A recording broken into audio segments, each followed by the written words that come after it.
Persija Jakarta resmi mengumumkan nama Sintayong sebagai pelatih baru mereka dalam mengarungi Super League musim 2026-2027. Sudah bersama saya ada pengamat sepak bola Mas Sabto Haryo. Mas Sabto, selamat sore.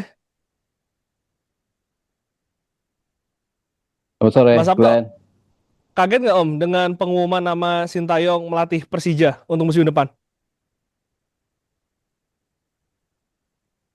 Ya, walaupun sebenarnya sudah sempat kita dengar ya isunya beberapa hari ke belakang, cuman kita betul-betul menunggu kepastian resmi dan akhirnya secara resmi tadi sore atau tadi siang Sintayong resmi ditunjuk sebagai pelatih dari Persija Jakarta. Mungkin mixed feelings ya, ada dibilang kaget ketika dia berani untuk mengambil tantangan ini untuk melatih tim yang tentunya punya beban dan juga tantangan yang cukup besar ya. Mengingat kemarin mereka sudah betul-betul mencoba untuk menyusun skuad, tapi gagal untuk bersaing di tangga juara.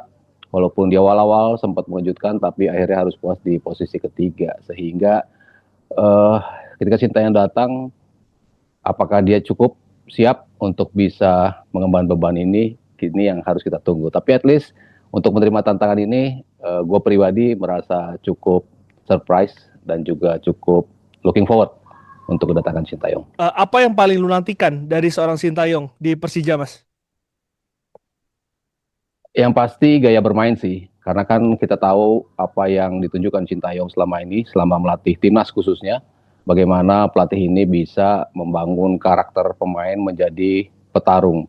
Pemain-pemain yang tadinya mungkin kita tidak melihat para pemain ini punya kemampuan untuk melakukan atau mempertontonkan apa yang mereka tontonkan, tapi di bawah polesan Sintayong ternyata dia bisa. Dan Persija juga banyak sekali pemain-pemain muda yang ngorbit dari sana, sehingga ini cocok banget dengan karakter Sintayong yang bisa ngebangun karakter dan juga mentality daya juang dari para pemain. Jadi mungkin itu yang paling gue tunggu dari Sintayong, walaupun manajemen memberikan waktu 3 tahun, tapi pastinya publik ingin dengan segera untuk melihat reaksi seperti apa yang dipertontonkan oleh Sintayong. Defend to counter itu kan jadi salah satu taktiknya Sintayong selama di timnas, dan Bojan itu pernah menerapkan taktik itu ketika membawa back to back juara Persib, Om. Dengan tadi di konferensi Sintayong mengatakan sebetulnya filosofi sepak bola dia adalah menyerang. Artinya apakah ini akan berpengaruh terhadap pembelian pemain, Om? Karena tadi sebetulnya pemain lokalnya katanya nggak akan banyak berubah, tapi pemain asing yang mungkin nanti akan menentukan. Apakah wajah sepak bola Sintayong akan berbeda dengan apa yang ia terapkan di timnas dengan di Persija musim depan? Iya, kalau melihat materi yang belum lama ini bisa dibilang cabut ya dari Persija, itu kan karakternya hampir semuanya ofensif. Para pemain Brazil yang punya kemampuan untuk mendobrak lini pertahanan lawan dengan bermain dengan cepat dan juga terus menekan sejak menit pertama. Itu yang kita lihat Persija di belakang Mauricio Sousa di musim kemarin. Tentunya ketika mereka cabut, pertanyaannya adalah siapa yang bakal menggantikan para pemain dari Brazil ini. Pemilihan pemain akan sangat krusial bagi Sintayong. Dan kalau kita melihat karakter Sintayong sendiri, emang dia kalau bisa dibilang cocoknya defense to counter, karena kan memang terakhir-terakhir kita melihat dia bermain seperti itu, Glenn. Hmm. Dalam membangun timnas, dalam melihat lawan-lawan yang akan dihadapi seperti apa, makanya dia muncul dengan skema defense to counter gitu. Cuman bukan berarti dia tidak bisa bermain dengan sepak bola based on collective play dan based on ball possession gitu. Jadi kayaknya bakal ada kombinasi antara gaya bermain dengan possession based football, di mana ketika dia melawan tim-tim yang secara kualitas mampu untuk dikuasai dalam ball possession, dia tetap bisa bermain seperti itu. Tetapi ketika melihat tim-tim yang punya kemampuan dalam defense yang rapat, lalu bermain dengan low block, dan tim-tim yang punya kemampuan pressing yang cukup ketat, defense to counter juga sering menjadi pilihan dari Sintayong. Jadi kayaknya kita bakal melihat beberapa karakter ya yang ditunjukkan oleh Sintayong bersama Persija. Om, tapi bukannya defend to counter itu menjadi apa ya? Cara paling jitu ya, karena kan pernah ada pepatah yang mengatakan kalau lu pengen juara ya kuatin dulu pertahanan lu gitu sebelum akhirnya menyerang. Tapi kan kalau kita lihat wajah Persija musim lalu, menyerang mereka sangat baik, bahkan kalau nggak salah tim paling terproduktif kedua di liga, tapi secara pertahanan mereka sering kecolongan, Om. Iya, itu dia tergantung seperti apa lawan yang akan dihadapi gitu. Kan kalau kita melihat sebetulnya gaya bermain dengan ofensif tinggi yang dipraktikkan Persija kan sebetulnya works di beberapa part dari sebuah pertandingan gitu. Artinya Hmm. mereka sempat bisa unggul dengan margin cukup besar dengan skor 2-0, tapi karena tidak ada adaptasi dalam bermain setelah mereka unggul 2-0 itu tidak ada perubahan pola bermain sehingga itu yang akhirnya menjadi bumerang bagi Persija ketika lawan-lawan justru mencoba untuk menerapkan defense to counter gitu. Jadi kalau kita balik lagi ya menelaah apa yang biasa dipraktikkan oleh Sintayong, dia juga sering memainkan sepak bola menyerang dan ketika sudah unggul akhirnya mereka berbalik untuk bermain defense to counter. Jadi seperti yang aku bilang di awal tadi, ada pasti kombinasi antara bermain ofensif dan juga defensive counter. Ketika lo sudah unggul, ketika lo sudah cukup nyaman dalam menerapkan sebuah keunggulan, di situ justru karakter seorang pelatih bisa kita lihat apakah dia akan terus memaksakan gaya bermainnya yang ujung-ujungnya penuh risiko dan akhirnya harus kehilangan poin, atau justru kombinasi di mana lo bisa mengamankan keunggulan itu menjadi tambahan 3 poin. Kalau pelatih itu kan ada yang pelatih sukses di timnas, tapi belum tentu dia sukses di klub, Om. Ada Ya, yang kayak kita tahu Herdman, mungkin Herdman bukan pelatih yang di klub, tapi ketika menangani timnas mungkin cukup positif. Tapi juga ada yang sebaliknya. Menurut Om Sabto, Sintayong cocok nggak untuk melatih klub sepak bola? Kalau melihat apa yang dia tontonkan selama di Korea Selatan, dia sempat sukses juga sebelum kemarin ya, terakhir dia ke Ulsan. Tapi sebelum dia menangani timnas dari Korea Selatan itu kan sebetulnya dia juga cukup apik dalam menangani klub. Artinya ketika lo diberi kebebasan untuk memainkan sepak bola setiap pekannya, untuk bisa melakukan evaluasi, lalu memperbaiki kinerja di partai yang lo mainkan seminggu sebelumnya, justru itu menjadi sebuah hal yang positif bagi Sintayong. Kalau kita bicara apa yang dia lalui di timnas kita, kan sebetulnya ada perubahan-perubahan yang cukup signifikan dalam penambahan pemain. Dan penambahan pemain itu kan juga oleh Sintayong dengan cepat bisa dia ramu dalam beberapa FIFA Matchday. Kita bicara rentang sebulan ada pemain baru, lalu dia harus melakukan sebuah evaluasi untuk menaruh pemain ini cocoknya di mana, dimainkan di posisi apa. Kalau itu bisa dilakukan setiap pekannya dan berlatihnya bisa dilakukan di setiap hari, justru itu akan lebih mempercepat dia ya dalam melakukan sebuah evaluasi, lalu mencari solusi dan akhirnya mendapatkan hasil atas apa yang dia lakukan di momen-momen latihan itu. Oke, kalau pemilihan pemain Om, ini kan kita tahu Sintayong punya anak-anak emas di timnasnya. Mungkin salah satunya Rizky Ridho yang sekarang memang menjadi kapten Persija. Tapi ada nama-nama lain, mungkin Asnawi Mangkualam di Thailand, ada Pratama Arhan di Thailand, lalu juga ada Mas Lino. Seberapa besar kemungkinan mereka ini akan bergabung ke Persija? Karena yang saya dengar juga secara budget Persija kayaknya bakal jor-joran nih untuk bisa mendukung skuadnya Sintayong. Iya, yang isu beredar juga kan Peralta ya sempat diisukan juga untuk pindah ke Persija. Ini bisa dibilang satu step yang sangat positif tentunya ya, mendapatkan seorang pemain yang bisa dibilang terbaik dari sisi individual. Kalau kita bicara di Bari Super League musim lalu, top assist, top scorer bagi klubnya dan juga selalu tampil konsisten sepanjang pertandingan. Butuh pemain dengan profil seperti itu. Tapi karakter pemain-pemain tadi yang disebutkan oleh Glenn pastinya cocok juga sih buat Persija karena kita tahu gimana Sintayong bisa membangun kedekatan dengan para pemain ini dan akhirnya mengeluarkan potensi pemain-pemain ini menjadi pemain yang punya level yang lebih tinggi. Saya akan sangat senang jika kita melihat Asnawi ada di bek kanan dari Persija, tergantung seperti apa kontraknya bersama klubnya di Thailand. Apakah Marcelino yang tidak mendapatkan cukup jam terbang juga di Tencin, apakah dia akan bergabung dengan Persija? Kemungkinan ke sana juga tentunya terbuka selama dia bisa mengumpulkan pemain-pemain yang dia sudah tahu karakternya, sudah tahu setiap hal positif dan juga negatif yang dipunyai mereka, pastinya pemain-pemain yang seperti ini tidak butuh waktu lama ya untuk beradaptasi dengan apa yang diinginkan oleh Sintayong. Bahkan tadi JJ sendiri sudah mengkonfirmasi Peralta sudah dikontrak oleh Persija. Sebetulnya kan kalau pemain lokalnya kita mungkin sudah bisa membayangkan ya. Tadi yang saya katakan ada Rido, lalu juga ada Witan di situ, ada Hanan, ada Donitri yang Ya, mungkin pernah ditangani oleh Sintayong. Cuman untuk pemain asingnya ini Om, dengan kuota yang begitu banyak sudah bisa digambarkan belum sih Om? Sebetulnya akan ada pemain seperti apa? Karena kalau Persija di musim lalu kita tahu kan sangat Brazil ya. ya, iya.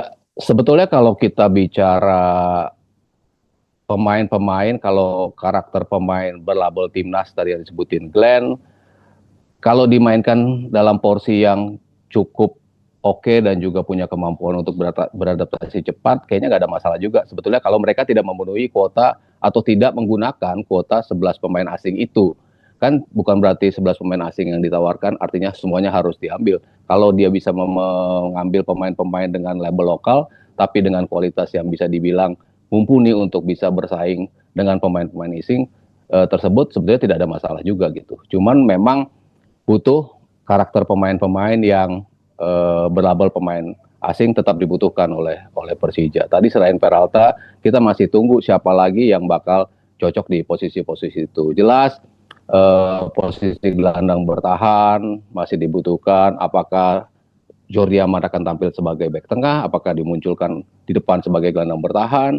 Apakah di depannya dengan kehilangannya Alano, Maxwell, pemain-pemain dengan kaliber Brazil kemarin yang tampil begitu apik dari sisi ofensif, tentunya butuh pengganti yang sepadan di posisi-posisi itu. Pemain-pemain muda, gue yakin at some point akan bisa mendapatkan menit bermain dan juga akan memberikan kontribusi optimal. Seperti Donitri di kiri, lalu tadi ada Rehan Hanan, ada juga sebetulnya kan masih ada Arliansah juga, masih ada Aditya Warman, pemain-pemain muda yang bakal punya potensi yang harus bisa dikeluarkan oleh Sintayong di kedepannya mereka akan bisa memberikan itu gitu. Cuman kan kalau kita bicara mereka kehilangan begitu banyak pemain, harus cepat pergantiannya seperti apa. Dan ini hanya menjadi PR yang menurut gua harus segera diadres oleh Sintayong juga ya. Siapa-siapa aja yang bakal diambil dari sisi pemain asing.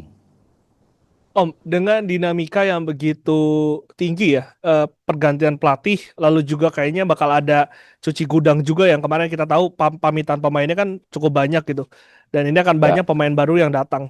Dengan target juara Om, karena yang saya dengar 500 tahun ulang tahun Jakarta ini mau dipersembahkan gelar juara untuk Persija Jakarta. Mereka berusaha untuk bisa memberikan kado itu. Realistis nggak Om?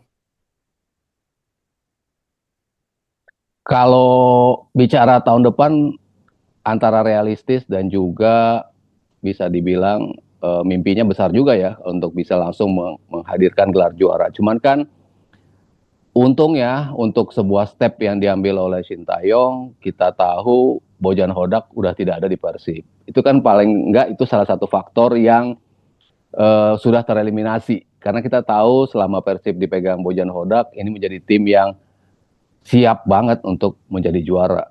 Bukan berarti kita pesimistis terhadap Igor Tolic gitu ya, tapi kan beda pastinya ketika tim dipegang oleh Bojan Hodak, dia punya kemampuan manajerial yang sangat luar biasa, dia punya kemampuan untuk membaca situasi taktikal yang begitu beragam sehingga dia bisa mempertahankan Persib di level yang tertinggi. Ketika sudah tidak ada Bojan Hodak kan artinya salah satu pesaing terbesar sudah tidak ada di Barry Super League musim depan. Kita bicara seperti Pep Guardiola lah, cabut dari Manchester City, artinya kans dari pelatih-pelatih lain, termasuk Sintayong yang ada di Persija sekarang, otomatis sedikit lebih terbuka dan realistis untuk menggapai gelar juara. Nah, tinggal bagaimana mempersiapkan tim itu sendiri. Kalau kita bicara tim-tim lain sudah setengah musim kemarin sudah memperbaiki timnya dan di awal musim ini beberapa juga sudah kehilangan pemain kan artinya playing field-nya bisa dibilang cukup seimbang ya di antara para pesaing sehingga kalau Persija menargetkan langsung juara walaupun dibilang Sintayong punya project 3 tahun untuk bisa menangi Persija untuk bisa memperbaiki youth development mereka untuk bisa memaksimalkan pemain-pemain mereka, tapi kan tetap ada ambisi besar dari manajemen untuk bisa langsung bisa menjadi juara ya di musim pertama. Jadi kombinasi antara realistis dan juga dengan pesaing-pesaing tadi yang sudah mulai meninggalkan pos-posnya seperti Hodak dan juga Lafundes juga cabut dari Borneo. Artinya playing field atau persaingannya cukup merata ya dari semua pelatih dan juga tim-tim yang ada di BRI Super League musim depan. Artinya setiap tim startnya dari nol lagi mungkin ya. Iya, bisa dibilang Karena gitu. Lefundes juga selain berpamitan tadi saya lihat Instagram Borneo ada 6-8 pemain yang sudah dilepas Om. Artinya ini akan menjadi wajah baru, persaingan baru untuk di Super League musim depan. Betul, dari sisi tim tadi kita bicarakan bagaimana Borneo kehilangan beberapa pemainnya termasuk pelatih, lalu Persebaya walaupun dengan Tavares kemarin sudah tampil cukup oke, tapi mereka kehilangan pemain-pemain bintangnya juga. Ini kan juga memberikan waktu atau dibutuhkan waktu bagi mereka untuk bisa balik lagi ke setelan yang siap untuk ngebut juga. Jadi kalau di sisi Persija ada pelatih dan kehilangan pemain, dari sisi Borneo pun pelatih dan kehilangan pemain, dari Persebaya pemain bintangnya banyak yang cabut juga, dari Persib pemain atau pelatihnya justru yang cabut, sehingga istilah balik lagi ke nol adalah istilah mungkin yang paling tepat ya untuk kita menggambarkan peta dari BRI Super League di musim depan. Oke, pertanyaan terakhir Om. Apa yang bisa membuat Sintayong sukses di Persija dan apa yang bisa menggagalkan kesuksesan dari STY di Persija? Eh Waktu sih, waktu apakah cukup baginya untuk bisa langsung beradaptasi? Apakah pemilihan pemainnya nanti langsung bisa works dengan skema yang akan dia mainkan? Karena kita bicara target yang ditargetkan pastinya oleh manajemen untuk bisa langsung menjadi juara, tidak mudah karena dia harus memilih dulu pemain-pemain yang akan dia susun. Mungkin waktu menjadi elemen yang paling krusial ya bagi Sintayong untuk dikatakan sukses atau tidak dia bersama Persija Jakarta. Tekanan, apakah dia bisa memainkan tekanan itu, apakah dia bisa menjadikan tekanan itu sebagai faktor untuk bisa menjadi hal yang positif, itu yang harus dia tunjukkan. Selama di timnas, dia begitu banyak tekanan yang dialami, tapi somehow dia bisa memanfaatkan itu menjadi hal yang positif untuk bisa membuktikannya di atas lapangan. Tinggal sekarang apa yang dia tunjukkan bersama timnas bisa dia transfer ke Persija. Siap, berarti waktu yang akan menjawab juga pertanyaan kita pada sore hari ini. Terima kasih banyak Om Sabto. Kita akan bertemu besok ya, live reaction Indonesia melawan Mozambik. Kita akan mulai jam 7. Ada saya dan juga Om Sabto di GBK dan juga ada live reaction di Liputan Sport. Thank you Om Sabto. Sukses untuk YouTube Sama-sama. barunya.